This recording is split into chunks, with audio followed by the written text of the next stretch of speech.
გამარჯობათ. დღეს ჩვენ ვაგრძელებთ გადაცემას ფაზისის აკადემიის კვლევები. მე გახლავართ გია კვაშლავა, ფაზისის აკადემიის პრეზიდენტი. როგორც წინა გადაცემებში ჩვენ შეგპირდით და ვისაუბრეთ რიგ საკითხებზე, რომელიც ფაზისის აკადემიას, საქართველოს უძველეს ისტორიას და რიგ სხვა ფაქტორებს გაგაცნობდით. ჩვენი საუბრის თემა ასეთი სახის იყო წარმოდგენილი. პირველ რიგში ჩვენ საუბარი გქონდა როგორ არის დაუშვათ ჩვენი წინარე ისტორია, ეს არის ღვინის კულტურა, ვაზის მოყვანა და ასევე ხორბლის კულტურასთან დაკავშირებული.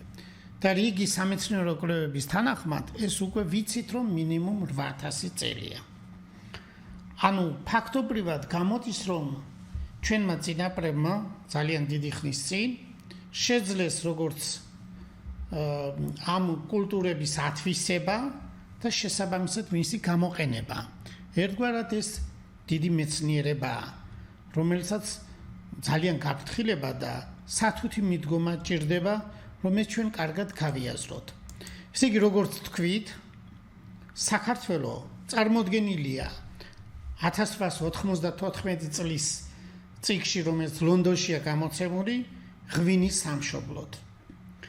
ასევე ქართველი მკვლევრების სხვადასხვა ნაშრომებში მოცემულია იგივე ფაქტები და მე შემდეგ იქნა აღიარებული საერთაშორისო დონეზე, ეს უკვე ვიცით. ასეთივე სიტუაცია გვაქვს ხორბალთან დაკავშირებით. ეს დეტალები გვაძლევს საშუალებას, რომ გავიაზროთ, როგორ შეიძლებოდა ქართული სახელმწიფო წარმოქმნილიყო ამ ბაზისზე საფუძვლად. საერთოდ ეკონომიკური ურთიერთობები განსაზღვრავს, საერთოდ ეკონომიკა არის მთავარი ბაზისი ყველა მიმართულებისა, განსაკუთრებით საზოგადოებრივი ინსტიტუტების, ორგანიზაციების შექმნისთვის. ეს ეკონომიკური ურთიერთობები აყალიბებს ესე იგი საზოგადოებრივ ინსტიტუტებს და აყალიბებს საზოგადოებრივ ორგანიზაციებს. ეს არის ადრეული პერიოდის, ეს არ წარმოვიდგინოთ როგორც თანამედროვე სახით იყოს, მაგრამ ჩანს რომ რადგანაც საზოგადოებრივი გაერთიანება არსებობს, აწარმოებს ამ პროდუქტის გაცვლას, ანუ შესაბამისად ხდება ამ პროდუქციის გაცვლა. ეს უკვე იმის მანიშნებელია, რომ საზოგადოება მაღალ დონეზე დგას. ყალიბდება შესაბამისი ინსტიტუტები, ამ მხრივ საზოგადოებრივი, სოციალური თვალსაზრისით ინსტიტუტები. ეს ინსტიტუტი ზოგადი სახელია, ყოველ შემთხვევაში ვინც გაიხსენებს კარგად ნობელის პრემიატი ნორთის თეორია არის ინსტიტუტებთან დაკავშირებით და ორგანიზაციებთან, მან ცალსახად განასხვავა ინსტიტუტი და ორგანიზაცია. ინსტიტუტი ეს არის წესები, როგორც ფორმალური, ისე არაფორმალური. მარტივად რომ ვთქვათ, წესები ურთიერთობისა. მაგალითად, ინსტიტუტის სახით შეგვიძლია წარმოვიდგინოთ ოჯახი, წარმოვიდგინოთ მრავალი ურთიერთობა წესებით განსაზღვრული, დაუწერელი კანონებით. აი ეს არის, მოკლედ რომ ვთქვათ, ეს არის ინსტიტუტი, საზოგადოებრივი ინსტიტუტი, ხოლო ორგანიზაცია უკვე ყალიბდება, მაგალითად, ფერმერთა გაერთიანებები. აი ფერმერთა გაერთიანებაში შეგვიძლია წარმოვიდგინოთ ის, რომ ადამიანთა რამდენიმე ჯგუფი ქმნის დაუშვათ ქვევრს. აი ეს უკვე საკმაოდ დიდი ჩამოყალიბებული საორგანიზაციო სისტემაა. ქვევრის გასაკეთებლად რიგი ცოდნაა საჭირო, მიწის შესაბამისი მიწის მოძიება, ეს პოვნა, გადამუშავება, გაკეთება, ეს ერთი ცალმხრივი პროფესია არ არის, ეს მრავალ პროფესიასთან დაკავშირებულია. მოკლედ რომ ვთქვათ, ჩვენ წინაპრებს ეს სისტემა ასე თუ ისე ჩამოყალიბებული ქონდა და ამის დამამტკიცებელი არის, რომ ეს დაიწყო ძველი წელთაღრიცხვის 6000 წლის წინ, ანუ ქრისტესშობამდე და დღეიდან რომ გადავთვალოთ 8000 წელი, ანუ ქრისტესშობის აქით 2000 წელი, ანუ 6000 მივუმატოთ 2000. მინიმუმ ეს არის ეს პერიოდი. თქვენ მოგეხსენებათ, რომ ნეოლითური რევოლუციას მეორენაირად უწოდებენ პირველ ეკონომიკურ რევოლუციას. აი სწორედ პირველი ეკონომიკური რევოლუცია დაკავშირებულია მიწათმოქმედებასთან. აი მიწათმოქმედება არის უშუალოდ ქვედარგი მეღვინეობა, მევენახეობა, სოფლის მეურნეობა, აი ყოველ შემთხვევაში ამ თვალსაზრისით ხორბალი. აი ეს ცვლილება კაცობრიობამ რომ დაიწყო ჩვენთან ეს 8000 წლის წინ განხორციელდა. შეიძლება რიგ ადგილებში მოგვიანებით დაიწყო ეს პროცესი, მაგრამ უკვე ჩანს რომ საქართველოს ტერიტორიაზე ეს პროცესი უკვე 8000 წლის წინ დაიწყო და ჩამოყალიბდა, ასე რომ ვთქვათ. ეს პროცესი განაპირობებს შემდეგ დამწერლობის შექმნას. დამწერლობა იმიტომაა საჭირო ეკონომიკური ურთიერთობისთვის, გაცვლა-გამოსვლისთვის, საერთოდ როცა პროდუქტი ბევრია, აღრიცხვა აუცილებელი. საღრიცხო სისტემების შექმნა და ეს რიგი მასალები ერთმანეთთან კავშირში მოდის და ამიტომ დამწერლობა ჩვენ სამეცნიერო ნაშრომებში დავადასტურეთ, რომ დაკავშირებულია სწორედ ეკონომიკურ ურთიერთობებთან. ანუ პირველ რიგში დამწერლობა შეიქმნა ეკონომიკური ურთიერთობების დროს. აი ეს არის ბაზისი, ეკონომიკა განაპირობებს სწორედ ამ მიმართულებების განვითარებას. შემდეგში დამწერლობა როგორც ინსტრუმენტი, მართვის ინსტრუმენტი, როგორც კი ჯერ ეკონომიკური ურთიერთობისთვის მართვის ინსტიტუტი იყო, ინსტრუმენტს წარმოადგენდა, მაგრამ შემდეგში ეს უკვე ქურუმებმა, რელიგიური პირებმა, პოლიტიკურმა პირებმა გამოიყენეს როგორც მართვის ინსტრუმენტად დამწერლობა და ეს გამოგენება მთელ სოფლიოში ნელ-ნელა ანუ თანდათანობით გავრცელდა. დაახლოებით ეს დაიწყო 5300 წლის წინ და შემდეგში 5100 წლის წინ დაიწყო ეგვიპტეში. აი ეს პროცესი იმდენად მოედო მთელ სოფლიოს, ჩვენ გვაქვს სწორედ ერთი ტიპის საძირკველი დამწერლობისა, რომელიც მიწათმოქმედების ერთ-ერთ საზოგადოებაში მოანგარიშეთა სისტემაში შეიქმნა, შემდეგ მას ვარიაციები აქვს, სხვადასხვა ვარიაციები იმ მხრივ რომ გააჩნია რა ადგილზეა ეს ეკონომიკური ურთიერთობები დაწყებული და აი ეს სწორედ ეკონომიკის ცოდნა, ეკონომიკური თეორიის ცოდნა, ეკონომიკურ მოძღვრებათა თეორიის ცოდნა აუცილებელია ზოგადად ჩვენ რომ განსაზღვროთ რა არის მეცნიერების დასაწყისი, რომ შემდეგში ეს პროცესი მეცნიერების შექმნაზე მივიდეს.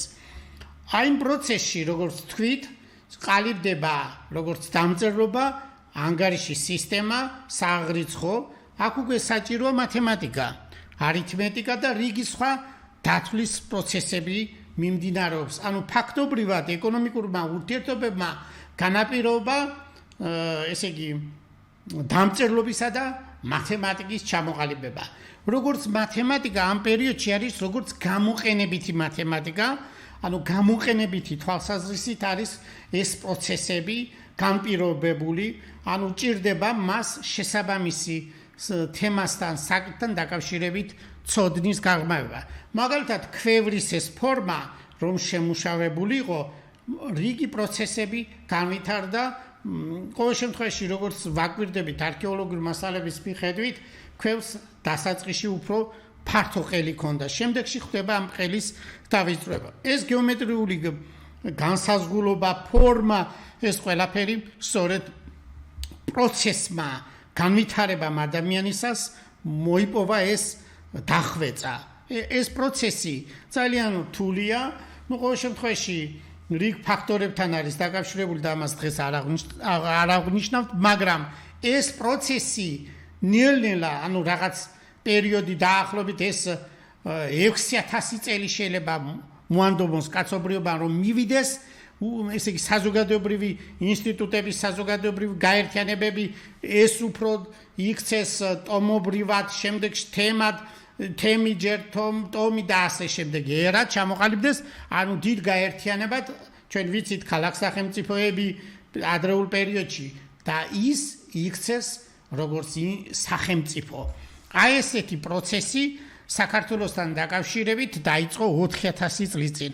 ანუ ჩვენ გვაქვს წერილობითი დოკუმენტები, რომ ქართველური ტომების ადრეულ პერიოდში 4000 წლის წინ მას ჰქონდა ჩამოყალიბებული სისტემა და ეს სისტემა შეგვიძლია ვთქვათ, რომ ქართული სახელმწიფოებრიობის გამსაზღვრელი იყოს.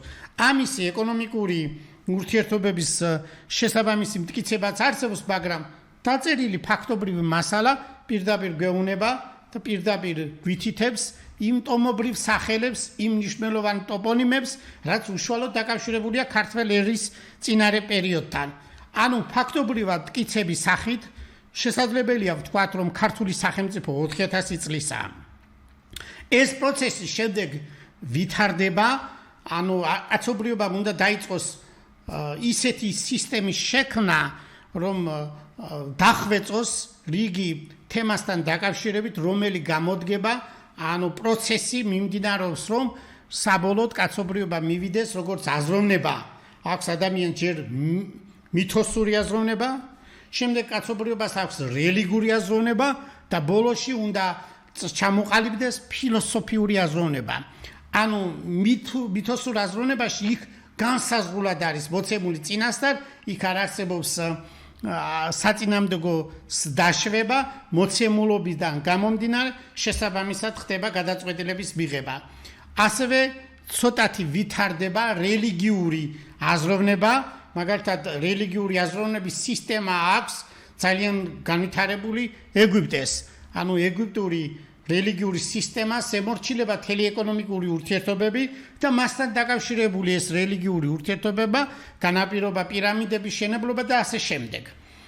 ხოლო მითოსური აზროვნების შემდეგ განვითარება, როგორც თქვით, რელიგიური და მერე ყალიბდება უკვე საბერძნეთში. ეს უპირველესად ძალიან მნიშვნელოვანია ბერძნული კულტურა ამ მხრივ, იმიტომ რომ ბერძნულ კულტურამ შეძლო შეზავებულად წარმოედგინა როგორც მითოსური აზროვნება, რელიგიური აზროვნება და ასევე ფილოსოფიური აზროვნება. აი, პირველად იწყება საბერძნეთის ტერიტორიაზე განსაკუთრებით თალეს მილეთელთან. თალეს მილეთელი არ გეგონოთ წარმოშობით ბერძენი, ყოველ შემთხვევაში საბერძნეთის კულტურა იმდენად დიდი იყო, ენა გავრცელებული იყო თელს ხმელთაშუა ზღვისპირეთში, ამიტომ ბერძნული გახდა საკონტაქტო საერთაშორისო ენა. თალეს მილეთელი წარმოშობით ფინიკიელი იყო, ანუ სემიტური წარმოშობის ფინიკიელი რომ წარმოვიდგინოთ, ეს არის მსგავსად ებრაელებისა და არაბების მონათესავე ტომები. დღეს ეს ფინიკიურად მოსაუბრე საზოგადოება არ არსებობს, ანუ ერი არ არსებობს, გადაშენდა. ყოველ შემთხვევაში თალეს მილეთელმა პირველად დასვა საწინააღმდეგო, ესე იგი უпроსტად თეზისის, ანტითეზისი დასვა, ანუ მან პირველად დასვა, რისგან უნდა შექმნილიყო სამყარო და ასე შემდეგ. ეს კარგად არის ცნობილი ფილოსოფოსების მიერ. თალესი თვითონ სიტყვა წყალს ნიშნავს, მან გამოაცხადა, რომ წყალი იყო საფუძველი ყველაფრის. ყოველ შემთხვევაში მეცნიერების დასაწყისი თალეს მილეთელთან არის ფილოსოფიური აზროვნება დაკავშირებული და თალესის თეორემაც ვიცით გეომეტრიაში. მისმა სკოლამ ეს განავითარა, შემდეგში ხდება უფრო განვითარება და ჩვენ მივდივართ პითაგორასთან. ანუ პითაგორა როგორც მეცნიერი ვიცით, ყოველ შემთხვევაში სკოლაში პითაგორას თეორემა გაგვიგია a კვადრატს პლუს b კვადრატი უდრის c კვადრატს. ეს არის მართკუთხა სამკუთხედის კათეტების კვადრატები ჯამი უდრის ჰიპოტენუზის კვადრატს. აი ეს ვიცით. აი ეს მიღწევა, რომელიც მარტივად რომელსაც ჩვენ ხსნით, ეს არის პითაგორამდე როგორც გამოყენებითი მათემატიკა, მაგრამ პითაგორამ პერიოდში იწყება როგორც თეორიული, წმინდა მათემატიკური საკითხები, ანუ გამოყენებითი უკვე გადადის განზოგადებაში, ანუ გამოყენებითი საკითხების უფრო გაფართოება. ანუ კაცობრიობა დაახლოებით თუ უხეშად ვიტყვით 8000 წელი ან ნაკლები 6000 მინიმუმ მაინც გამოყენებითი მათემატიკას იყენებდა. ხოლო შემდეგ პროცესში უკვე კაცობრიობა მიხვდა, რომ განზოგადდეს გამოყენებითი თეორიული საკითხი და ეს ორი მეცნიერება თითქოს განსხვავებულია, მაგრამ ისინი ერთმანეთს ავსებენ გამოყენებითი მათემატიკა და წმინდა მათემატიკა, ანუ თეორიული მათემატიკა ერთმანეთს ავსებენ. საერთოდ ყველა მათემატიკური თეორემები ყველაფერი გამოყენებითიდან მომდინარეობს, ანუ კაცობრიობას ჯერ ჭირდება ყოველ შემთხვევაში პრაქტიკული ამოცანების გადაწყვეტა და შემდეგ ხდება მისი განზოგადება. ეს იყო პითაგორასთან დაკავშირებით პირველი გადატეხა, სხვათა შორის თალესთანაც იგივე იწყება. პროცესი, მაგრამ პითაგორასთან უკვე სრულად ვიცით. ჩვენ წინა გადაცემაში ვთქვით, რომ 2500 წლის წინ მინიმუმ პითაგორა დაახლოებით ამ პერიოდში მოღვაწეობდა, ცოტა მეტიც, მაგრამ მინიმუმ თქვათ 2500 წლის წინ უკვე მეცნიერება, მათემატიკა, როგორც მეცნიერება და გვაქვს ტერმინი, როგორც მათემატიკა. აი ეს პროცესი დაწყებულია და ეს კაცი, როგორც კვლევების თანახმად, ჩვენი კვლევების თანახმად, ბერძნულ წერილობით ძეგლებში წერია, რომ წარმოშობით ის არის კუნძულ სამოსზე დაბადებული რაღაც პერიოდში შემდეგ ის სასწავლებლად მიდის, ანუ პრაქტიკული ამოცანების გასაცნობად გაეცნოს ქურუმებს, 20 წელი დაახლოებით ეგვიპტეში სწავლობდა, 5 წელი შუამდინარეთში ბაბილონში და ეს კაცი წარმოშობით ბერძნულად წერია პელაზგური წარმოშობისა და ბერძნულ წყაროებში ჩვენ ვიცით, რომ პელაზგური ტომები ძალიან ცალსახად წერია, რომ ის არის კოლხური ტომი, ანუ უძველესი ქართველური ტომის წარმომადგენელი გახლავთ ეს კაცი, ანუ პითაგორა. ფაქტობრივად გამოდის, რომ პითაგორადან თუ ავთვლით, ჩვენ ქართული მეცნიერების საძირკველი უნდა დავიწყოთ 2500 წლის წინ. ეს პროცესი შეიძლება 500 წლის რაღაც შუალედურ პერიოდებში ჩვენ არ გვყავს შესაბამისი პირები, რომელსაც მეცნიერებასთან კავშირში ჩანდეს, ანუ წყაროებში ეს არ ჩანს, მაგრამ რიგ მასალებში პრაქტიკულად მეცნიერულ შედეგების გამოყენება რომ ხდება, ეს შეგვიძლია ბერძნულ წყაროებიდან ასევე ამოვიკითხოთ პითაგორას შემდეგ. მაგრამ მე-40 წელს ახალ წელთაღრიცხვით ნამდვილად შეგვიძლია ვთქვათ, რომ ჩვენ მეფე ყავდა იბერიისა, რომელიც უკვე ორატორულ ხელოვნებაში დახელოვნებული იყო და ის ცდილობს, რომ მეცნიერული სიზუსტით წარმოთქვას ის სიტყვები, რაც აუცილებელი იყო ჯარს გაძღოლოდა და ის სიტყვები ეთქვა და ეს პირველად შეტანილია ეს პარაფრაზირების სახით ტაციტუსთან, ანუ ტაციტუსმა იბერიის მეფის ოფიციალური გამოსვლის სიტყვა ჩაწერილი აქვს. ეს 40 წელი ძალიან მნიშვნელოვანია. თუ შემდეგ გავაგრძელებთ, ქართული სარწმუნოებაში ყალიბდება ქრისტიანული სარწმუნოება და აქედან გამომდინარე ჩვენ წინა გადაცემებში ვისაუბრეთ, რომ ქართული სარწმუნოება 1700 წელს ოფიციალურად აღნიშნავთ სახელმწიფოებრივი რელიგიის გამოცხადებას, მაგრამ ჩვენ ადრეულ პერიოდში, ანუ 326-დან რომ ავთვლით 1700 გამოდის დღემდე, მაგრამ ადრეულ პერიოდში 326 წლამდე ჩვენ ქონდა უпростоრად თემები იყო ქრისტიანული, რომლებიც ძალიან ღრმად მოღვაწეობდნენ და რიგ მნიშვნელოვან პროცესში მონაწილეობა მიიღეს. განსაკუთრებით უნდა გამოვხატოთ ჩვენ, რომ ორი ეპისკოპოსი ყავდა, ერთი სინოპისა მარკიონის ვიტყვით ამ დეტალებს, სინოპის ეპისკოპოსი, ასევე რამდენიმე ეპისკოპოსის უფროსიც იყო, პალმოსი, მას მეორე სახელი ფილოლოგუსი ერქვა და ეს ერთადერთი კაცი, რომელიც ბიბლიაში ახალ აღთქმაში რომაელთა 16-ის მე-15-ში ნახსენები, რომელმაც ნიშნულოვანი როლი ითამაშა როგორც საერთოდ ქრისტიანობის გავრცელებაში რომის იმპერიაში. ეს ოჯახი მდიდარი ოჯახი იყო, მისი ვაჟიშვილი ცნობილი მარკიონ ფაზისელი, ამასაც გეტყვით, რომ მარკიონ ფაზისელი გახდათ ფაზისის ეპისკოპოსი 138 წლამდე. ამ ორი პიროვნების დამსახურებით ჩანს, რომ ქრისტიანობა ვრცელდება რომის იმპერიის მიღმა სივრცეში, ანუ რომი, რომელიც ვერ აკონტროლებს მის იმპერიის გარეთაზე სივრცეს, იქ ძალიან ძლიერად ვითარდება ქრისტიანობა. ყოველ შემთხვევაში ესენი ფარველობენ პირველ ქრისტიანებს, რომლებიც ჩამოდიან სინოპში და აი ამ პროცესთან არის დაკავშირებული სწორედ ანდრია პირველწოდებული სიმონ კანანელის მობრძანება საქართველოს ტერიტორიაზე სხვადასხვა პერიოდში, ყოველ შემთხვევაში 30-დან 50 წელი შეიძლება გამოვთქვათ, ეს არის ახალი 33-დან 50 წელი სავარაუდოდ ახალი წელთაღრიცხვით ამ პერიოდში რამდენჯერ არის შემოსული სხვადასხვა პერიოდში მოციქულები ქრისტიანობის გავრცელებასთან დაკავშირებით.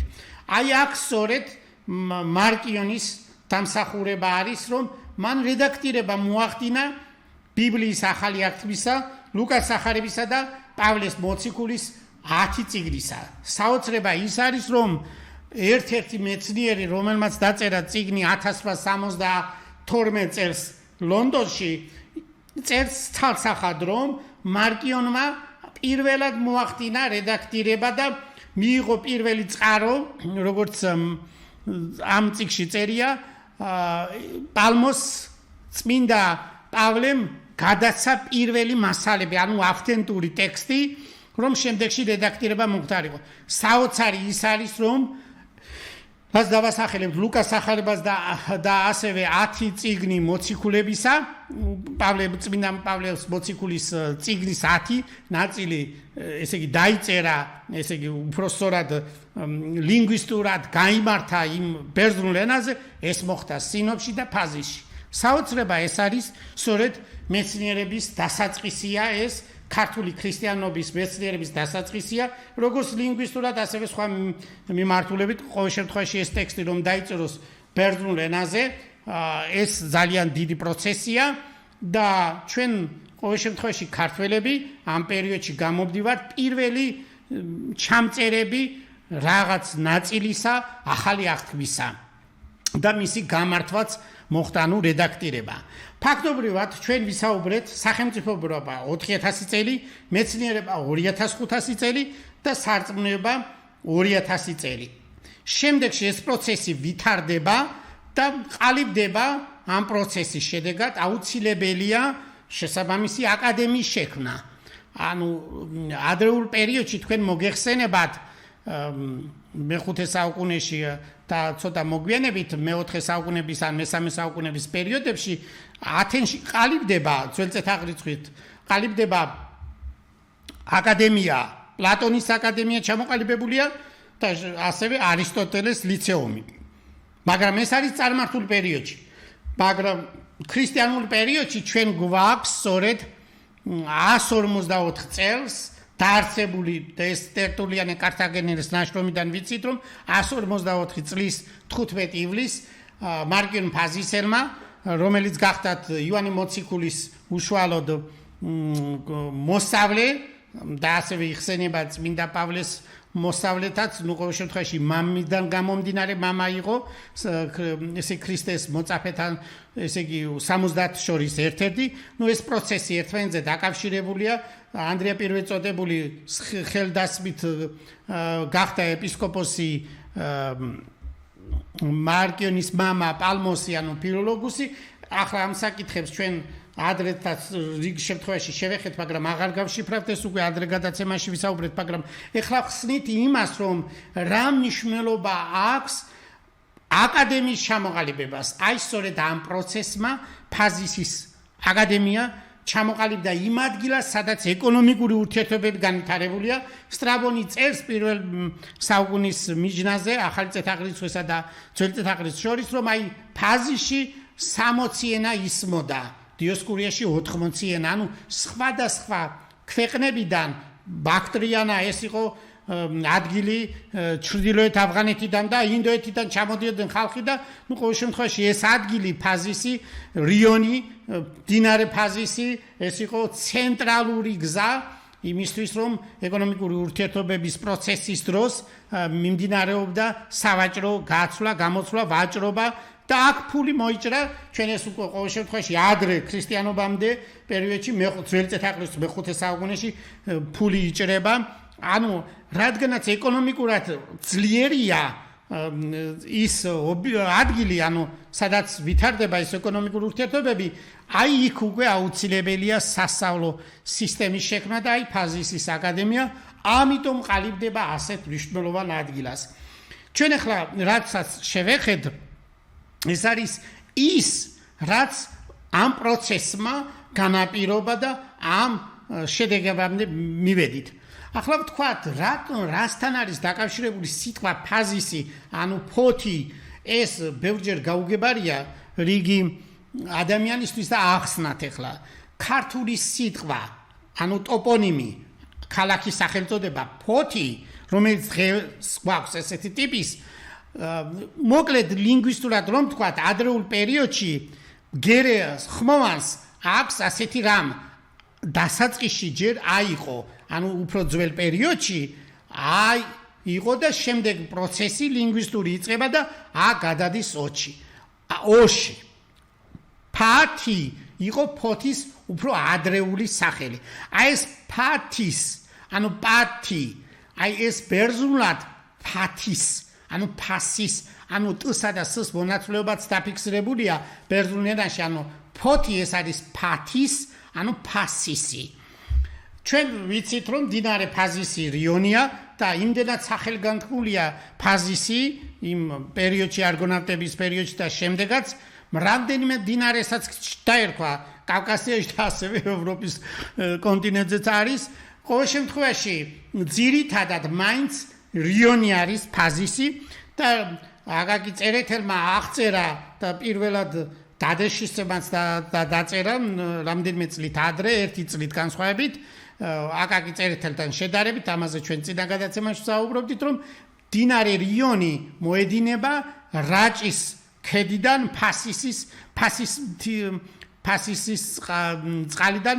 ეს ძალიან მნიშვნელოვანი მეცნიერული კვლევა საფუძვლად ის ფასის წყაროს, ანუ ფასისის წყლიდან მოდის ეს რიონი, სათავეს ქვია ფასისის და მეთავად ვარ ნამყოფი, ვინც რაჭაში დადის, ეს ადგილი აუცილებლად უნდა დაათვალიეროს.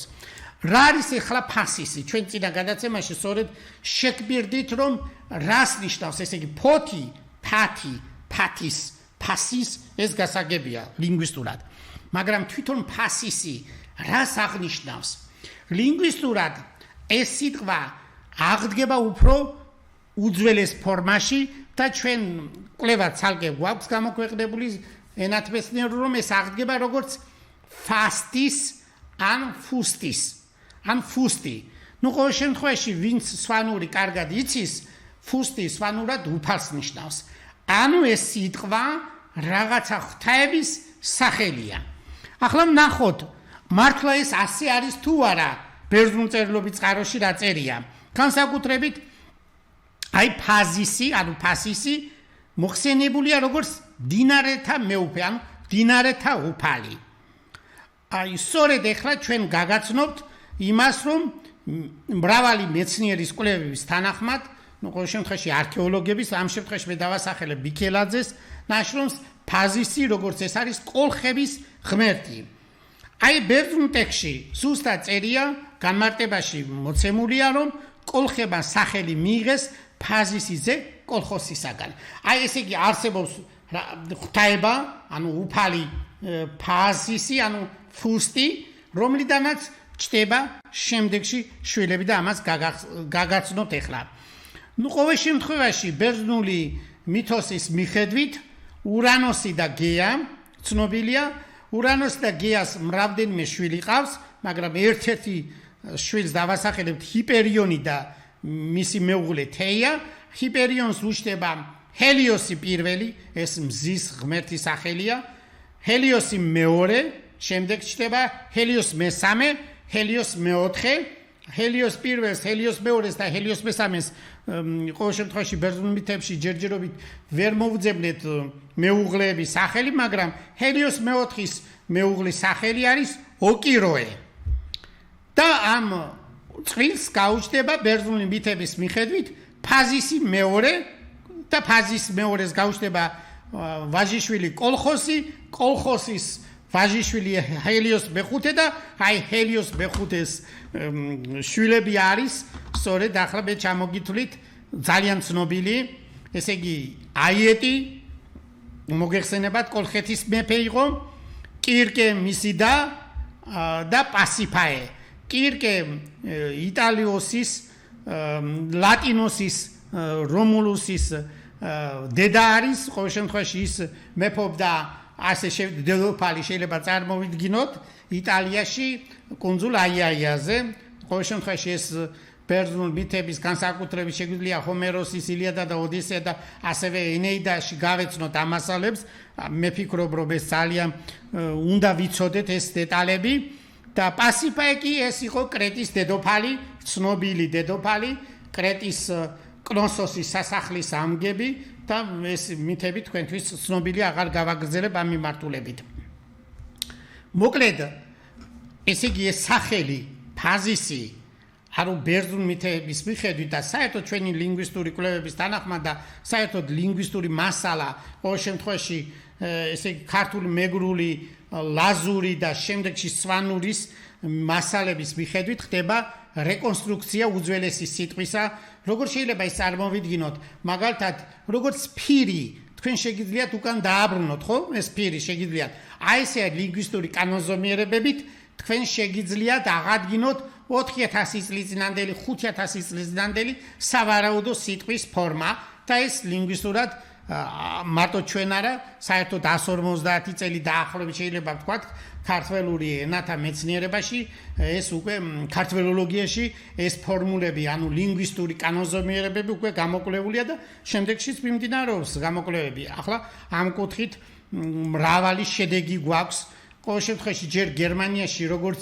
დაიწყო ქართველოლოგიური კვლევები შუხარტმა ტერმინი ქართველოლოგია მეცნიერება მან შემოიტანა 1894 წელს შემდეგში ეს მეცნიერება ვითარდება პეტერბურგში და შემდეგში როცა საქართველოში უნივერსიტეტი გაიხსნება თბილისის სახელმწიფო უნივერსიტეტი ანუ თბილისის უნივერსიტეტი თბილისის ქართული უნივერსიტეტი რომ გაიხსნება აქ იწყება სწორედ მეცნიერების განვითარება ქართველოლოგია დღეს ქართველოლოგიური კვლევები საქართველოში ყველაზე მაღალია მთელ მსოფლიო სხვადასხვა უნივერსიტეტებთან მიმართებით რამდენიმე ცენტრები არსებობს ევროპაში, მაგრამ იმ დოზით არ არის, როგორც ძალიან ძლიერად, როგორც თბილისის სახელმწიფო უნივერსიტეტი და სხვა უნივერსიტეტებში, რომელიც თბილისში და ასევე ქუთაისში მდებარეობს. აი ეს ქართველოლოგიური მეცნიერება ყველაზე ძლიერად საქართველოში, ამიტომ უპირატესობა უნდა მივანიშნოთ ამ მიმართულებას. აი სწორედ ამ ლინგვისტური კვლევებით ჩვენ ვიცით, რომ უკვე ფაზისის უძველესი სახელი, ანუ გამოდის ფუსტი, რაც დღეს უკვე ესე იგი როგორც ასეთი შენახულია სვანურ ენაში, როგორც უფლის სახელით.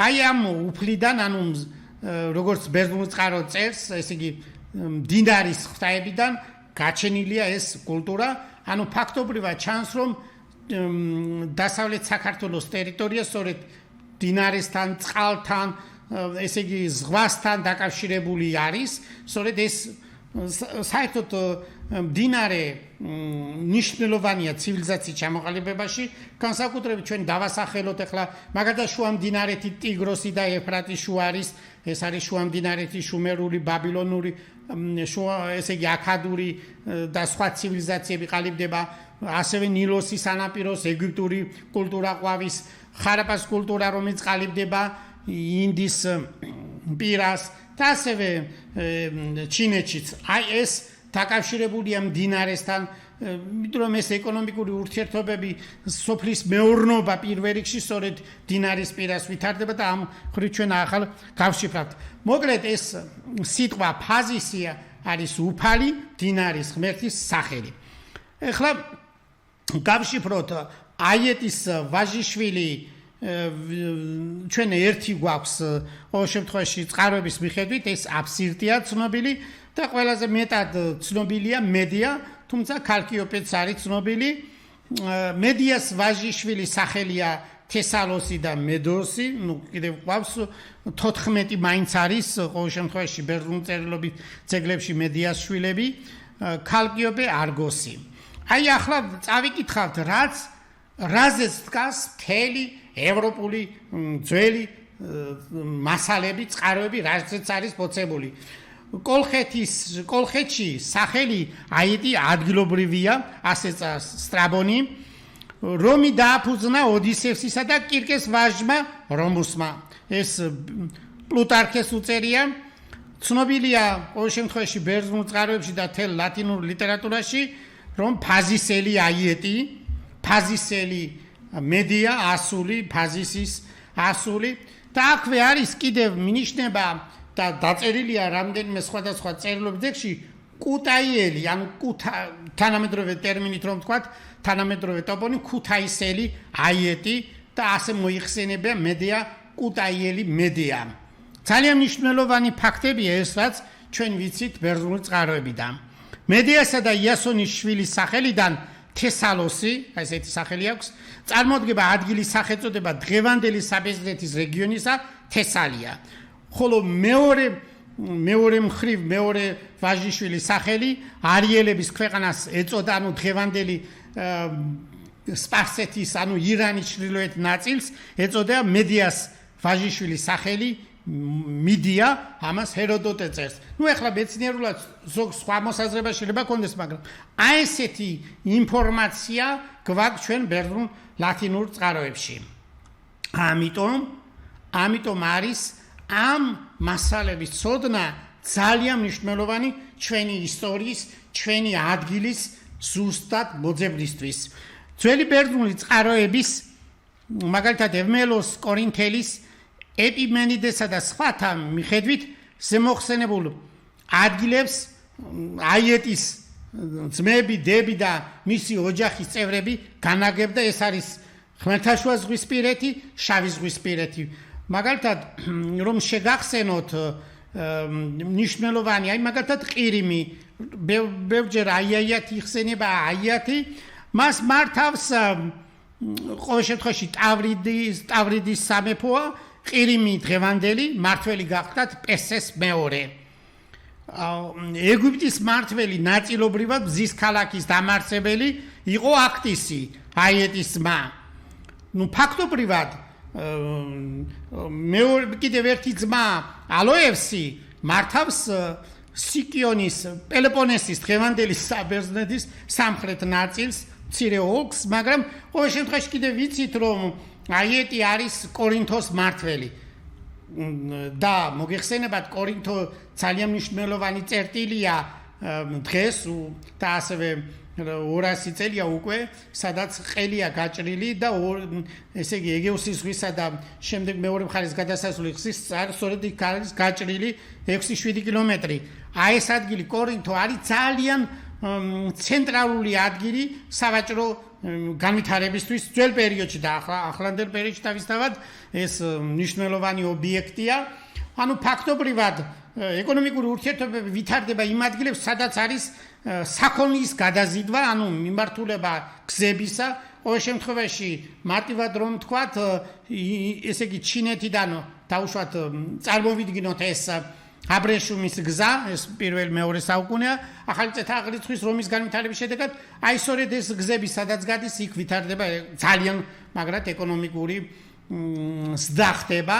ყოველ შემთხვევაში იქვე მეცნიერება დაკავშირებული ამ ადგილებთან. მაგრამ ჩვენ ადრეულ პერიოდში ვთქვით, რომ მოიჭრა ფული მე-5 საუკუნეში ძველ წელთაღრიცხვით.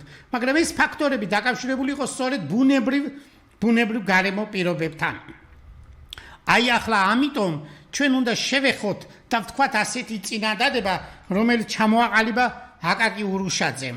ძველ წელთაღრიცხვის მე-3 ათასწლეულში, როცა კრეტის წარწერები შეიქმნა, მცირე აზია, კუნძული კრეტა და ხმელთაშუა ზღვის მრავალი სხვა პუნქტი წინარე ელინური, ანუ არაელინური, არაბერძნული, პელაზგური მოსახლეობის სამკვიდრებელი იყო. ჩვენ თქვით, რომ პელაზგური ეს არის უძველესი ქართველური ტომები, კრეტის უძველეს ეგრეთ წოდებულ მინოსურ მოსახლეობაში კოლხურ ტომებს დიდი ადგილი უნდა სჭეროდათ.